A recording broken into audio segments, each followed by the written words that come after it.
There are so many times in our communities that we see people sanctioning each other informally by saying, amina ajadadumpa stage ali mwana, jifacha kama panga zino kali mwana. But what does it even mean to jump a stage? And is it even true that there are stages in our childhood that when we jump them, they fall us into adulthood?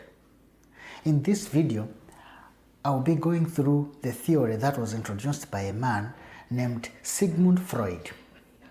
Freud, in his theory, the Psychosexual Theory of Development, argued that our childhood experiences shape our adulthood personalities.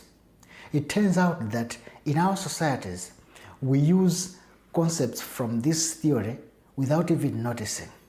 So I will be going through the major concepts of this theory and I will show you how we use them in our everyday life. Psychosexual theory is based on three foundational ideas.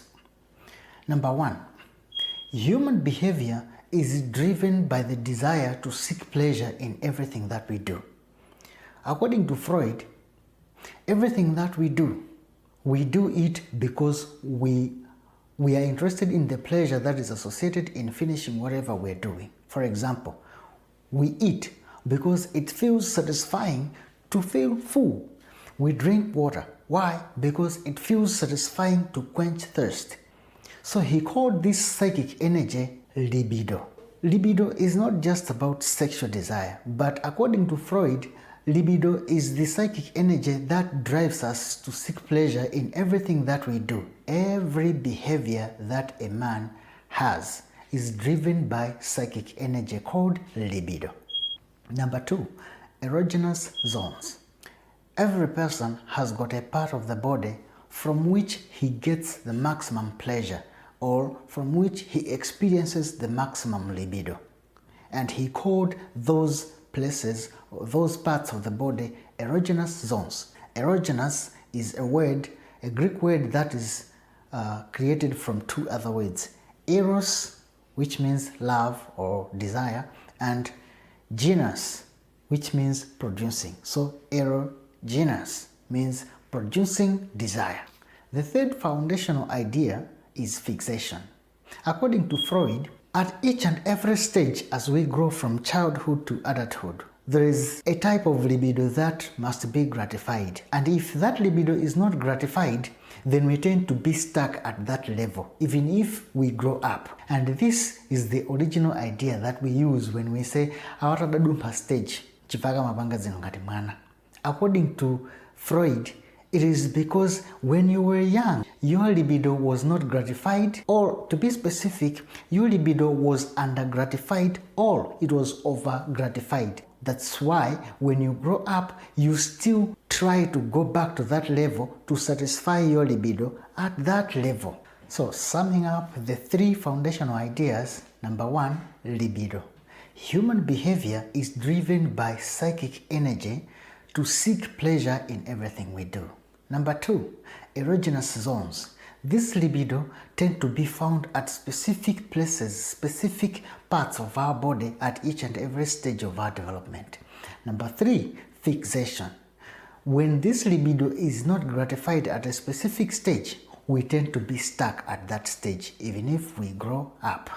Now, let us associate these three foundational ideas to the 5 stages of development. Stage number 1. Freud called stage number 1 oral stage. Why did he call it oral stage? Well, if you observe babies tend to put everything in their mouths. Fingers, toys, everything goes into the mouth. Why? Well, remember that at every stage, libido is found at a specific place on your body or in your body. For babies, it is the mouth. Babies gratify their libido through the mouth. That is why you see some older children still putting fingers in the mouth. They got stuck at stage 1. Their libido was under-gratified at stage 1. That is why, according to this theory and other theories too, it is not good to stop a child from putting fingers in the mouth, because through that they comfort themselves. Stage 2. Stage 2 is called the anal stage. At this stage, a child learns to control the bladder and the bowel.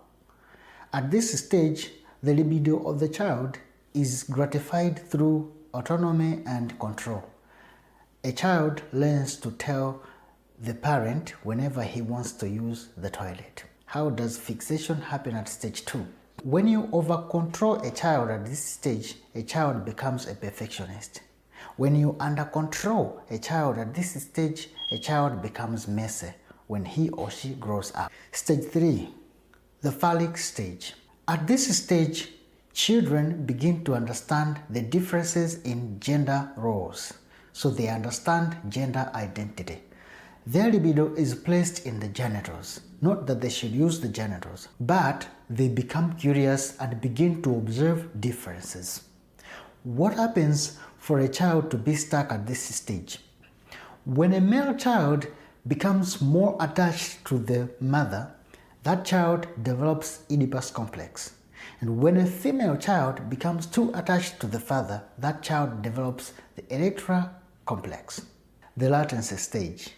During this stage, children are only interested in social skills and going to school, so their libido is hidden.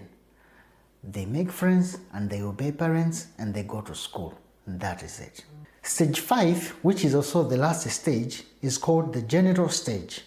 During this stage, the libido of a child is concentrated in the genitals. This is the time when a child experiences puberty and he develops interest in intimate relationships, setting goals, and achieving those goals. That's when you see children now going into adolescence, which is the stage where they transition into adulthood. Now to sum up, what are the 5 stages of development? Number 1, the oral stage. Why? Because the libido is in the mouth. Number 2, the anal stage. Why? Because the libido is in the bowel and bladder. Number 3, the phallic stage. Why? Because the libido is in the genitals, not to use the genitals, but to identify as male and female. Number 4, the latency stage. Why? Because the libido is hidden. Number 5, the genital stage.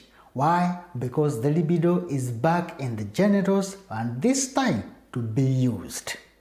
Now, the third concept of psychosexual theory of development. Behavior. Freud argued that behavior is a result of the interaction between id, ego, and superego. Now, to understand how these 3 interact, let me use an example of a boy at a university campus who has a crush on a girl, and this girl just sent him a text saying, "I was just thinking about you." Imagine what is going on in that boy's mind. So the first thing that happens is id wakes up and tells this boy, "This girl wants you to go to her room now. And remember, you've been looking for this opportunity, so leave now." Id is the engine that uses libido to influence you to want or to desire pleasure immediately without thinking of consequences, without even waiting. On the other hand, we have superego. Superego is the moral code. Everything that you were told not to do is superego. For example, you're not allowed to go to girls' hostels. So superego comes and says, "Hey, do not go to girls' hostels. Remember, there are consequences to that. Your parents are back home waiting for you to make them proud, so don't mess around." Then comes ego. Ego is the mediator. What ego does is, all right, you want to meet this girl, but then you also want to respect the rules. What can we do? Instead of going to her room, what if you call her so that you can meet in the corridors? The ego is the rational thinker. Ego is the balance. There we go. Psychosexual theory of development as proposed by Sigmund Freud. Libido, erogenous zone, and fixation. 5 stages of development: oral, anal, phallic, latency, and genital. 3 parts of mind that control our behavior: id, superego, and ego. Till we meet next time, lux nobis sufficit. Keep shining that light of yours because we need to see our way ahead of us.